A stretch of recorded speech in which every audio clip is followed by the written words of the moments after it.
దాదాపు 7 సార్లు ఎమ్మెల్యేగాను, ఒకసారి పార్లమెంట్లో అడుగుపెట్టిన మీకు, Panchayati Raj, technical education, forest, R&B అనేక మంత్రిత్వ శాఖల్ని సమర్థవంతంగా నిర్వహించిన మీకు ఈ సభాధ్యక్షుడు, ఈ స్పీకర్ స్థానంలో కూర్చోవడం చాలా ఆనందంగా ఉంది. ఇన్ని దశాబ్దాలు ప్రజలు రాజకీయ జీవనంలో ఇన్ని దశాబ్దాలు ప్రజలు మీ వాడి వేడి చూశారు. మీకు కోపం వస్తే ఋషికొండను చెక్కినట్టు ప్రత్యర్థులకి పదునైన ఉత్తరాంధ్ర యాసలో గుండు కొట్టేస్తారు.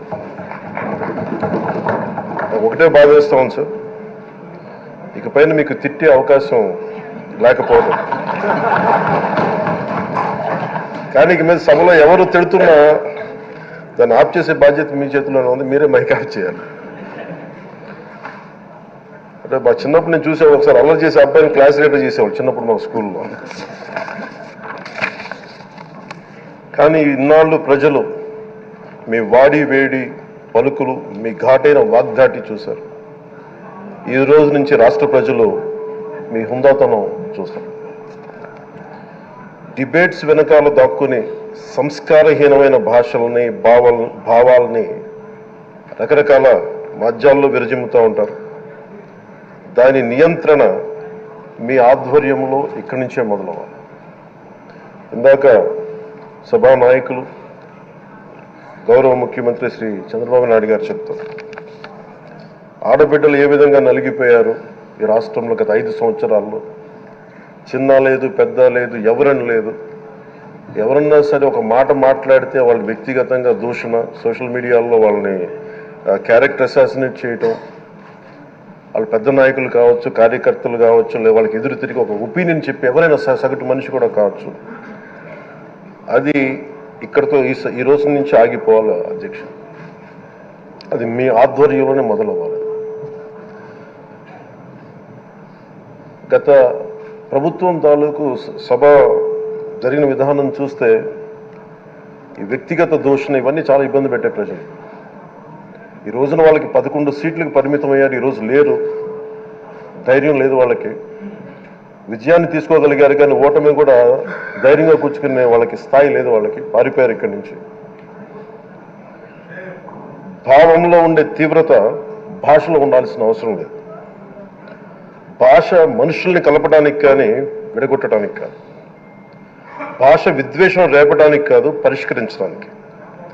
ఎంత జటిలమైన సమస్య అయినా, భయంకర సమస్య అయినా చర్చల ద్వారా పరిష్కరించుకోవడానికి కానీ వివాదం సృష్టించడానికి కాదు.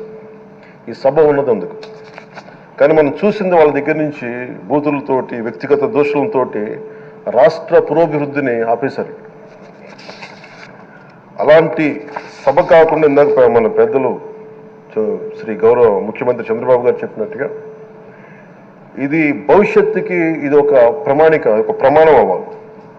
2047 వరకు ఇంత అద్భుతమైన స్థానంలో మనకి ఆంధ్రప్రదేశ్ తెలుగు జాతి ఉన్నత స్థాయికి వెళ్ళాలంటే ఈరోజు మనం వేసే ప్రతి అడుగు అది భవిష్యత్ తరాలకు ఒక నిర్దేశక, ఒక టచ్ స్టోన్గా ఉండిపోవాలి, గిట్ రాయిగా ఉండిపోవాలి.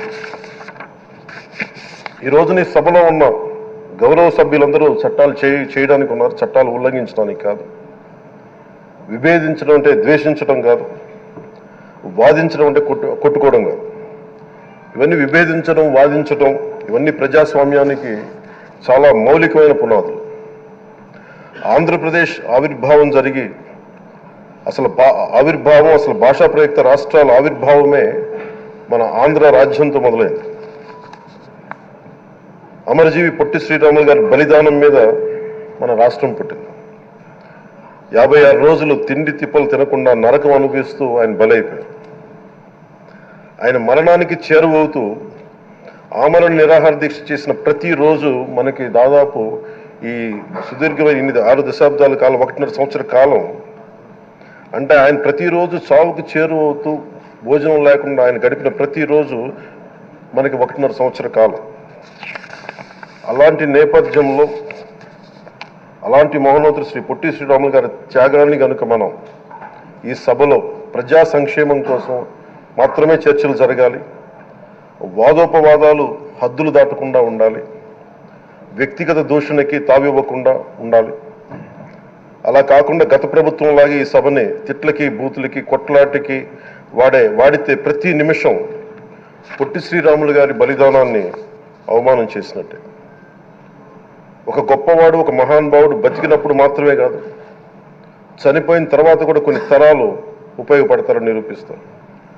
అలాంటి కోవకు చెందిన మహానుభావులు ఆంధ్ర రాష్ట్ర సృష్టికర్త, భాషా ప్రయుక్త రాష్ట్రాలకు శ్రీకారం చుట్టిన ద్రష్ట, అమరజీవి శ్రీ పొట్టి శ్రీరాములు గారి స్మృతిలో ఒక విలువలతో కూడిన ఒక సత్సాంప్రదాయాన్ని తెరలేపుతూ మీ ఆధ్వర్యంలో ఈ సభ జరగాలని, ఈ 5 ఏళ్ల ప్రజా ప్రస్థానంలో ఈ విలువైన 5 ఏళ్లు రాబోయే తరానికి గొప్ప భవిష్యత్తునిచ్చేలా, అన్నం పెట్టే రైతుకి, కౌలు చేసుకునే రైతుకి, రైతు కూలీకి అండగా ఉండేలా, మహిళలకి భద్రతతో పాటు ఉన్నత స్థాయికి ఎదిగేలా, ప్రభుత్వ ఉద్యోగులకి భద్రత కల్పించేలా, పశువు, పక్షి, ప్రకృతి సర్వజనులందరికీ కూడా మతాలకి, ప్రాంతాలకి అతీతంగా సుభిక్షంగా అభివృద్ధి పదంలో ఆంధ్రప్రదేశ్, ఆంధ్ర రాజ్యం అద్భుతమైన ప్రగతి సాధించేలా ఈ చర్చలు సాగాలని కోరుకుంటూ, సభాపతి అయ్యన్న పాత్రుడి గారికి మీ ఆధ్వర్యంలో ఈ సభ ఒక సరికొత్త సాంప్రదాయానికి, సత్సాంప్రదాయానికి ఇది తెరతీయాలని కోరుకుంటూ మీకు మరోమారు శుభాభినందనలు తెలియజేస్తాను.